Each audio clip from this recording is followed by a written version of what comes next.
इसके फॉर्मूले में एम आ रहा है मास द्रव्यमान, v का मतलब वेलोसिटी वेग, तो बेटा मास ऑफ द बॉडी बिल्कुल, स्क्वायर ऑफ द वेलोसिटी बिल्कुल सही बात है। प्रेशर आ रहा है क्या कहीं पर, गलत बात है। तो आंसर क्या होगा, पहला वाला और दूसरा वाला, पहला वाला और दूसरा वाला दोनों सही है, तो आंसर बी आपका हो जाएगा। बोलो हाँ। गतिज ऊर्जा के सूत्र में देखो 1/2 mv², तो मास और क्या है, वेग का वर्ग, वेलोसिटी का स्क्वायर, दोनों पे डिपेंड कर रहा है। बिट्टू बेटा जल्दी से बता दो, ठीक है। आगे बढ़े अगले क्वेश्चन पर, बहुत शानदार, लाइक शेयर करते रहिएगा वीडियो को।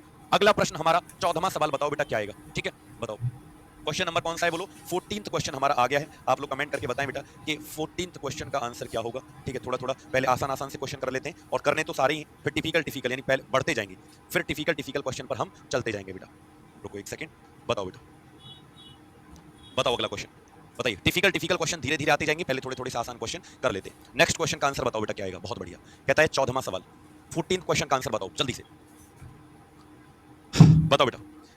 यदि श्रेणी क्रम में दो प्रतिरोध समान हैं और R है एक का मान, तो कुल प्रतिरोध क्या होगा। बहुत अच्छा सवाल है बेटा, अरे न्यूमेरिकल भी आएंगे, सब कुछ आएगा बेटा जी। देखो समानांतर क्रम जब भी होता है तो प्रतिरोध इस तरीके से लगे होते हैं, एक के ऊपर एक, ये है एक ये लगा है, ये R है ये भी R है। अगर ये पैरेलल लगे हैं, समानांतर लगे हैं, तो बेटा टोटल कैसे निकाला जाता है, 1/R बराबर क्या होगा, 1/R, यानी इनको अपॉन में करके लिखा जाता है, ठीक है। अगर कैसे लगे हुए हैं ये आपका श्रेणी, अच्छा श्रेणी क्रम में लगे, अगर समानांतर होते तो ऐसे निकाला जाता, लेकिन श्रेणी क्रम तो ऐसा होता है बेटा, श्रेणी क्रम का मतलब होता है एक दूसरे के आगे पीछे लगना, तो R प्लस R, तो यहाँ पे टोटल R कैसे होगा, इन दोनों को जोड़ दो, तो क्या आएगा बेटा 2R आंसर आ जाएगा, 2R आंसर आ जाएगा, यानी बी। अगर समानांतर होते तो फिर इसको ऐसे टोटल किया जाता, क्या आता फिर आंसर, 1/R बराबर कितना हो जाता है 2/R, और R इक्वल टू कितना आता बेटा, R इक्वल टू आता, इसका उल्टा कर दो R/2। तो अगर समानांतर लगते पैरेलल तो बेटा ये आता आंसर, ठीक है, और अगर सीरीज में लगे हैं तो आपका आंसर ये हो जाएगा, ठीक है। अगला सवाल बताएं, क्वेश्चन नंबर 15 का आंसर क्या होगा, सभी स्टूडेंट्स को बताना है, बताओ बेटा जल्दी से, उड़ा दीजिए भाई क्वेश्चन को। बहुत बहुत प्यारे न्यूमेरिकल लेकर आने वाला हूं बेटा, बहुत बहुत प्यारे, जल्दी से बताओ। एक विद्युत पंखा 220 वोल्ट जनरेटर से जुड़ा है, एक पंखा है जो किस जनरेटर से जुड़ा है बेटा, 220 वोल्ट, और करंट कितना है 0.5 एम्पियर। तो पंखे द्वारा उपयोग की गई शक्ति, बहुत प्यारा सवाल बेटा, पावर, देखो सुन लो भाई, जब भी तुमको पावर निकालना हो ना तो ये फॉर्मूला लगा दो, P बराबर V इंटू आई, ये फॉर्मूला लगा दो। जब भी तुमको पावर निकालना हो, शक्ति निकालना हो, तो वोल्टेज में करंट से गुणा कर दो, ये सूत्र याद रखना है आप लोगों को। तो क्या आएगा, वोल्टेज कितना है 220, करंट कितना है 0.5, क्या आएगा बेटा 5 दूनी 10 कितना आएगा 110 1100, यानी कि 110 आपका आंसर आएगा। क्या आएगा 110, पावर की यूनिट क्या होती है वॉट, पावर का यूनिट क्या होता है वॉट, तो ए इज द राइट आंसर, ठीक है। ये फॉर्मूला याद रख लो, पावर बराबर वोल्टेज इंटू करंट। आगे चलें, अगला सवाल क्वेश्चन नंबर 16 की तरफ हम बढ़ते हैं बेटा। बताना आप लोग कि प्रश्न संख्या 16 का राइट आंसर क्या होगा, सभी स्टूडेंट्स को बताएंगे, ठीक है। अच्छा इसको नहीं बताना, ये बताना आपको।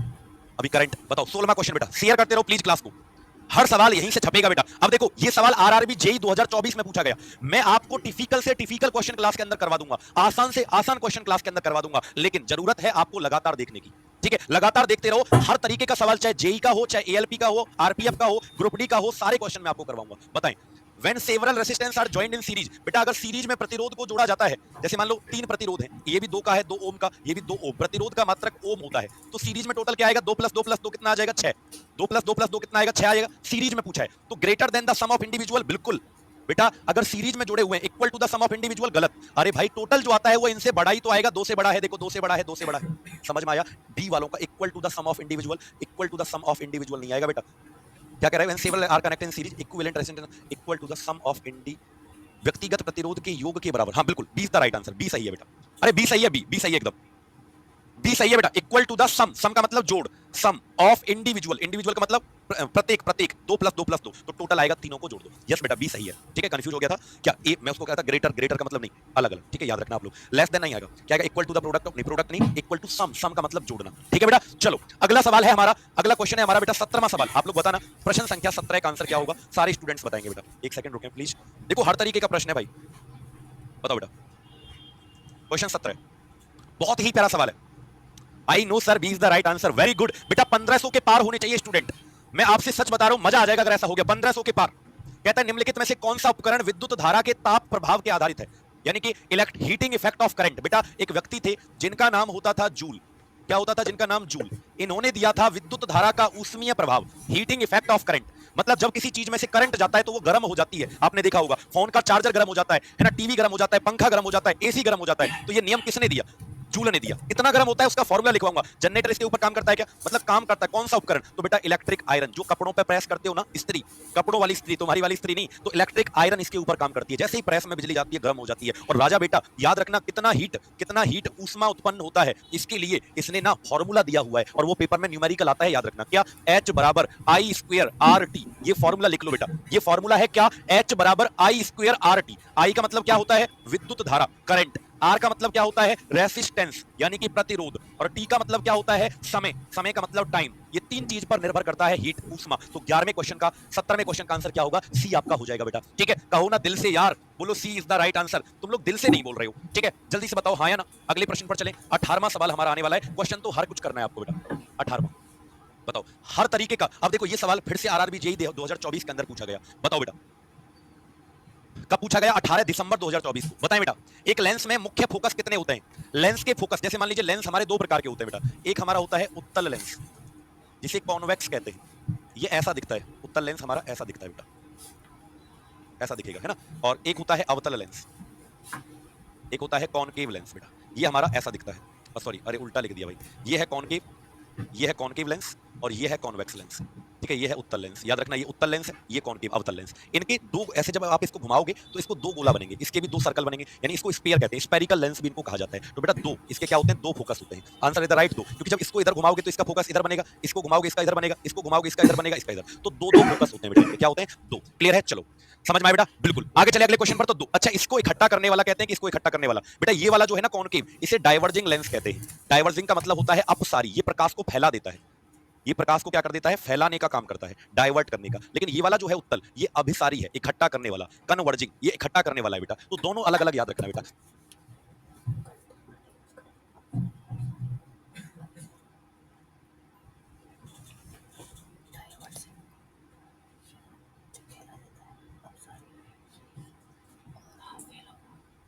दोनों अलग अलग याद रखना। ठीक है, ईच कॉन्सेप्ट, हर सवाल क्लियर। इसकी पावर जो होती है ना, पावर, इस लेंस की पावर, ये फैलाता है तो इसकी पावर नेगेटिव, और इसकी जो पावर होती है वो पॉजिटिव। बस याद रखना, इसकी पावर नेगेटिव, अवतल की, कॉनकेव की, और इसकी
की, उत्तल की, कॉन्वेक्स की होती है पॉजिटिव। इतना याद रखना बेटा। चलें अगला सवाल, आगे चले बेटा। अगला 18वां 19वां क्वेश्चन, चलो बताओ 19वां सवाल आपको बताना है, बताइएगा।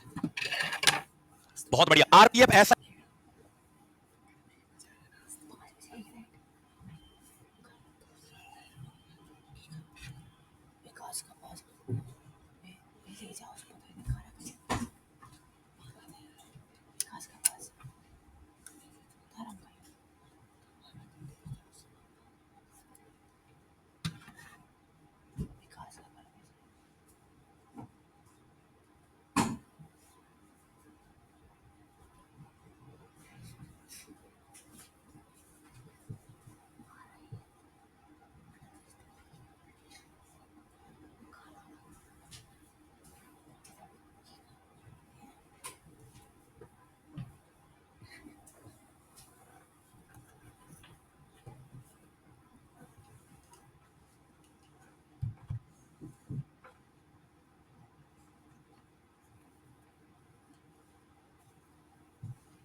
सकता है 2024 के अंदर पूछा गया।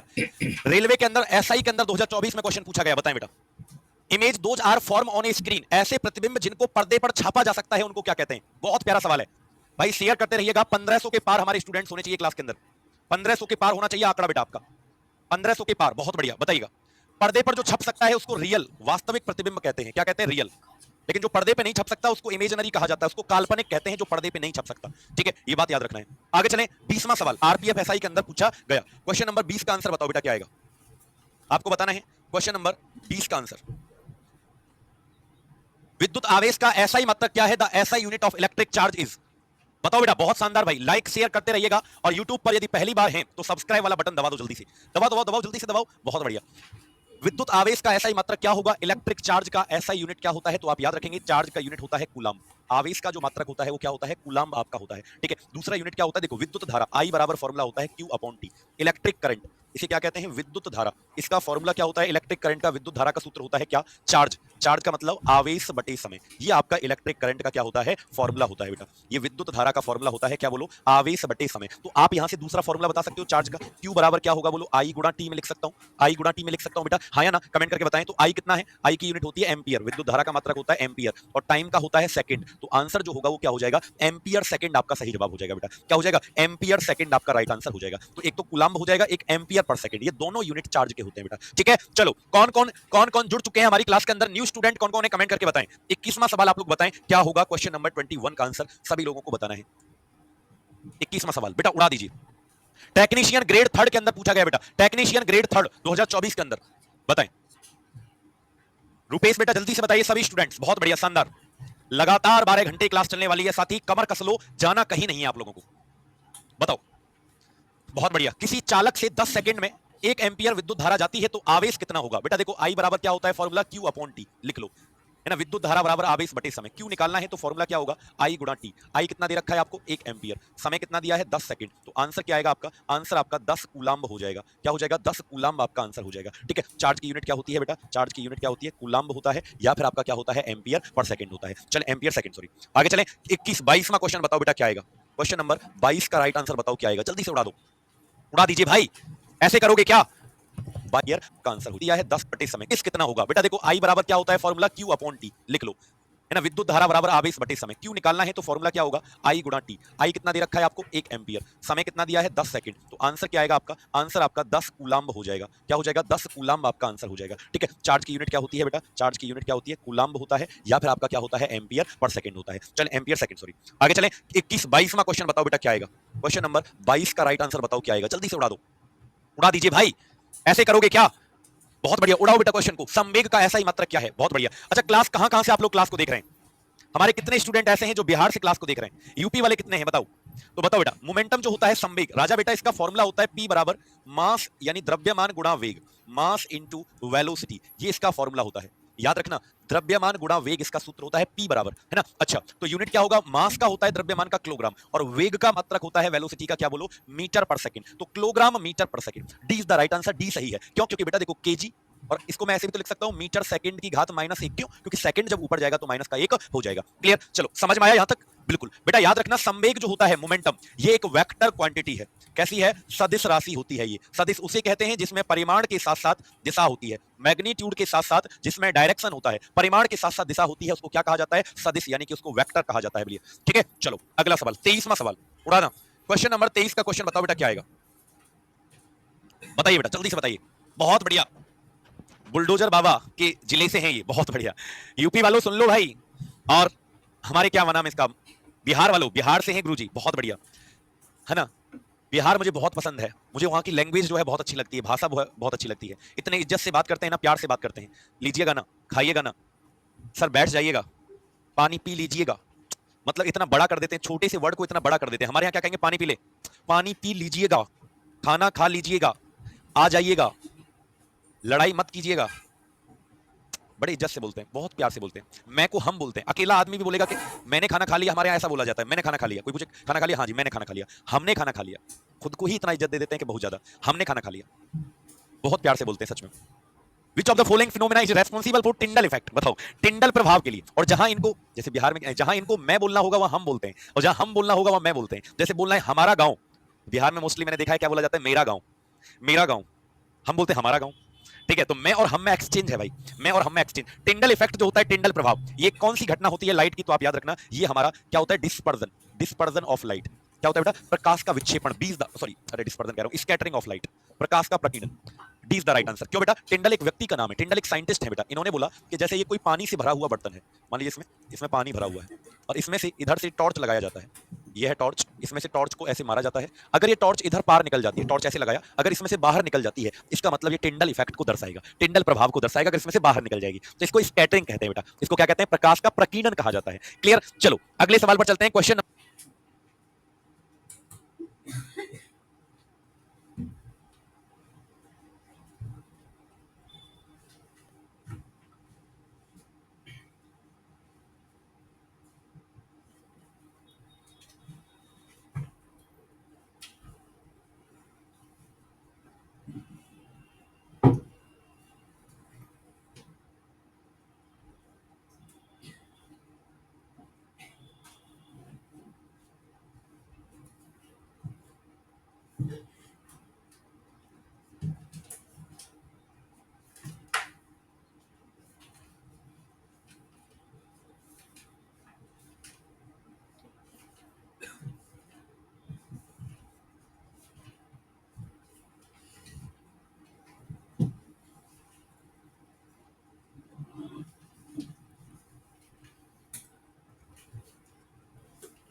नंबर 24 का आंसर बताना है। 24 का आंसर देखते हैं कौन बताएगा।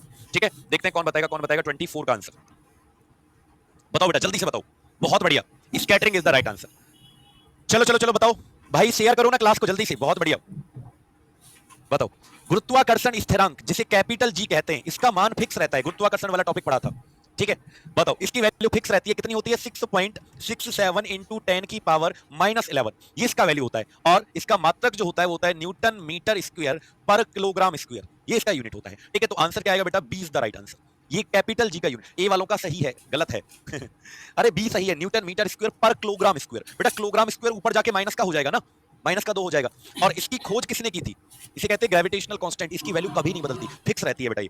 ठीक है अंजू बिटिया, चलो तो इसकी खोज किसने की थी, तो याद रखना हेनरी कैवेंडिश ने की थी। किसने खोज की थी इसकी, तो आप याद रखना एक व्यक्ति है जिनका नाम है हेनरी कैवेंडिश, इन्होंने हाइड्रोजन का भी खोज किया था, इन्होंने इस कैपिट जी का खोज किया था, बड़े वाले जी का। क्लियर, ये कभी नहीं बदलता। लेकिन वहीं पर मैं छोटे वाले जी की बात करता हूं, तो ये हर ग्रह पे इसकी वैल्यू अलग अलग होती है, हर प्लेनेट पर इसका वैल्यू अलग अलग होता है। अर्थ के ऊपर होता है कितना, 9.8 मीटर पर सेकंड स्क्वायर, पृथ्वी के ऊपर इतना होता है, इसे कहते हैं कैपिटल जी। बड़े वाले जी को क्या कहा जाता है बेटा, एक्सीलरेशन ड्यू टू ग्रेविटी, इसे कहते हैं गुरुत्वीय त्वरण।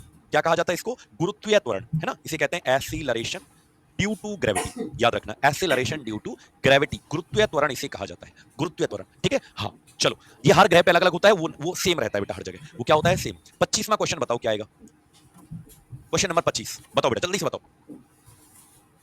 नेक्स्ट क्वेश्चन फटाफट से बताओ, कौन बताएगा आंसर? बहुत बढ़िया भैया।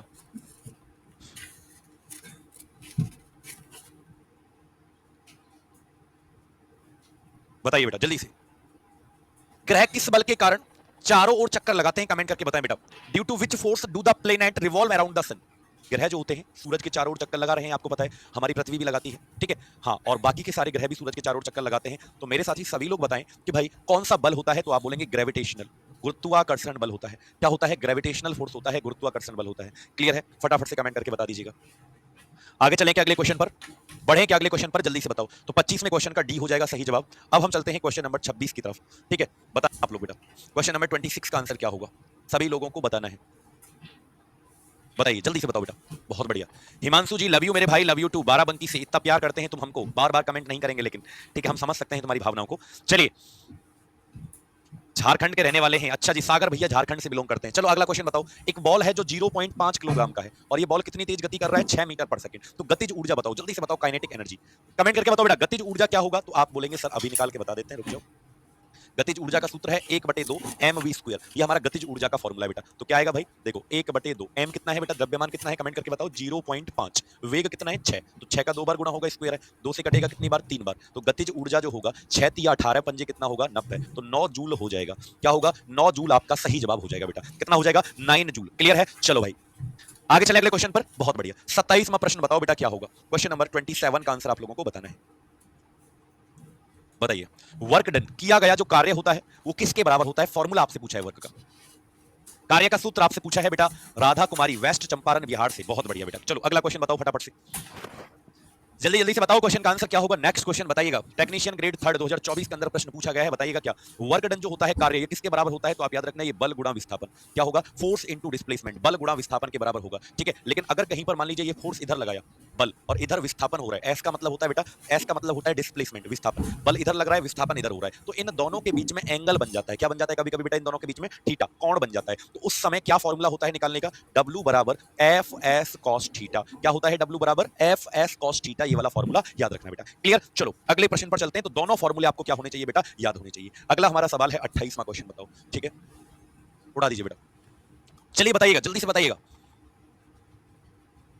बताओ बताओ बताओ जल्दी से बेटा। बहुत बढ़िया, अरे उड़ा दो, फटाफट से कर दो। क्वेश्चन का आंसर क्या होगा? बताइए बेटा। बहुत शानदार। ब्राइटनेस कम तो नहीं है ना क्लास के अंदर? चमक और बढ़ाएं लाइट, अगर कम हो तो बताओ। Which part of the energy, अच्छा कौन सा मैकेनिकल यानी यांत्रिक ऊर्जा का हिस्सा है? यांत्रिक ऊर्जा तो बेटा प्रकाश ऊर्जा को कहते हैं क्या? गलत। याद रखना स्थितिज ऊर्जा। स्थितिज ऊर्जा पोटेंशियल एनर्जी प्लस गतिज ऊर्जा, इन दोनों का जोड़ जो होता है गतिज काइनेटिक एनर्जी, इन दोनों के जोड़ को कहते हैं यांत्रिक ऊर्जा। इन दोनों का सम जो होता है बेटा वो क्या होता है? आपका मैकेनिकल यांत्रिक ऊर्जा कहलाता है, ठीक है। तो 28वें प्रश्न का सी आपका क्या हो जाएगा? इन दोनों को जोड़कर मैकेनिकल एनर्जी यांत्रिक ऊर्जा आता है। 29वां सवाल बताओ बेटा क्या होगा? क्वेश्चन नंबर 29 जल्दी से बताओ। देख लेंगे बेटा। अर्को कह रहे हैं सर व्हाट्सएप पे मैसेज नहीं देखे आपने। बाबू हम देख लेंगे, क्लास के बाद ही हम कुछ देख पाएंगे, ठीक है। क्लास रात के 9 बजे तक चलेगी तो उसके बाद ही हम देखेंगे। आपको गिफ्ट जरूर मिलेगा अगर आपने मैसेज किया होगा तो, ठीक है। चलो, यदि कोई पत्थर ऊपर फेंका जाता है तो गुरुत्वीय त्वरण का मान कैसा होगा? ऊपर फेंका गया पत्थर, तो बताओ बेटा जी की वैल्यू पॉजिटिव होती है कि नेगेटिव? तो आप बोलोगे सर नेगेटिव। क्यों होती है जी की वैल्यू नेगेटिव? बेटा जब पत्थर को ऊपर फेंका तो ग्रेविटी तो नीचे की तरफ काम करती है, गुरुत्वाकर्षण बल तो नीचे लगता है, पत्थर ऊपर जा रहा है तो फिर माइनस का हो जाएगा जी। बेटा लाइक नहीं कर रहे तुम लोग वीडियो को, कर दो ना यार। 2000 लाइक पूरे होने वाले हैं, जल्दी से वीडियो को क्या कर दो? लाइक कर दो। चले अगले क्वेश्चन पर। बहुत शानदार 30वां प्रश्न आने वाला है हमारा। जब वस्तु नीचे आती है तो पॉजिटिव होगा, लेकिन ऊपर जाती है तो क्या होगा? नेगेटिव। 30वां क्वेश्चन देखते हैं कौन सबसे पहले इस क्वेश्चन का आंसर देगा। और ये न्यूमेरिकल है बेटा। लाइट बढ़ाएं, लो लाइट बढ़ा देते हैं। लाइट बढ़ा दिया हमने, लो लाइट बढ़ा दिया भैया। बताइएगा।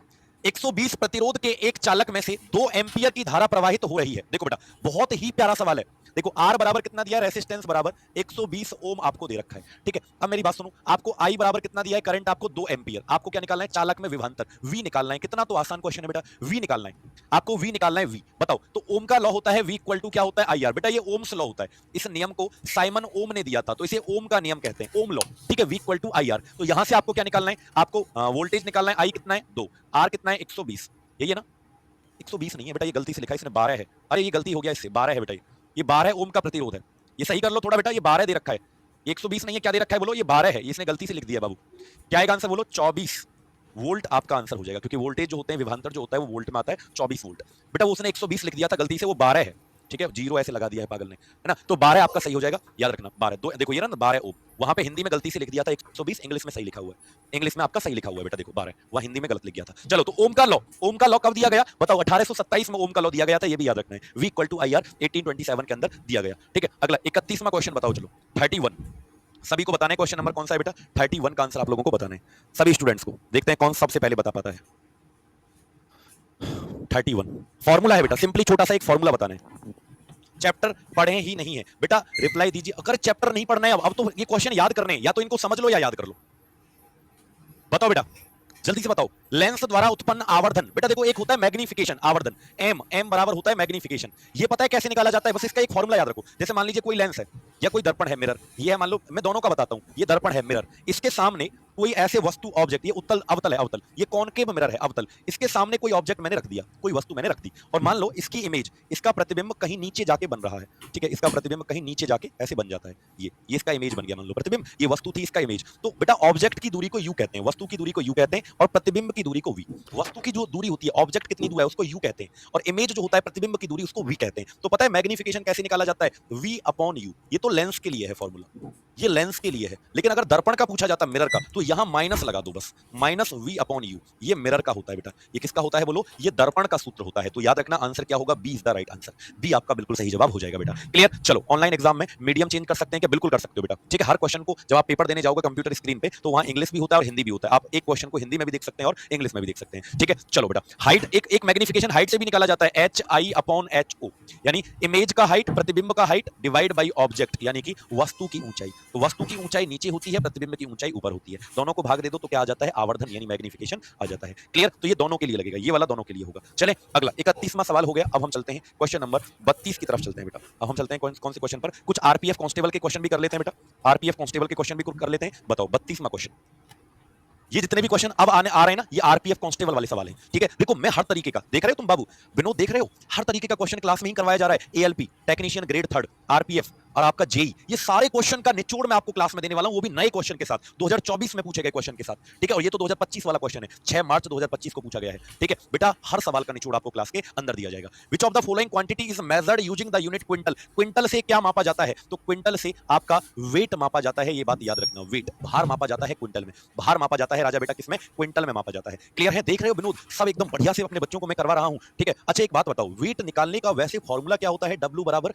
mg। ये बेटा वेट यानी कि ये भार निकालने का सूत्र है, W बराबर mg, है ना। वेट बराबर क्या होता है? mg। मास, मास का मतलब द्रव्यमान, द्रव्यमान गुणा त्वरण, जी की वैल्यू कितना होता है? 9.8। ये वेट निकालने का फॉर्मूला बेटा, है ना। और वेट का, भार का जो एसआई मात्रक, चलो क्विंटल में तो माप लेते हैं कोई दिक्कत नहीं, लेकिन जो एसआई यूनिट होता है वेट का, जो एसआई मात्रक होता है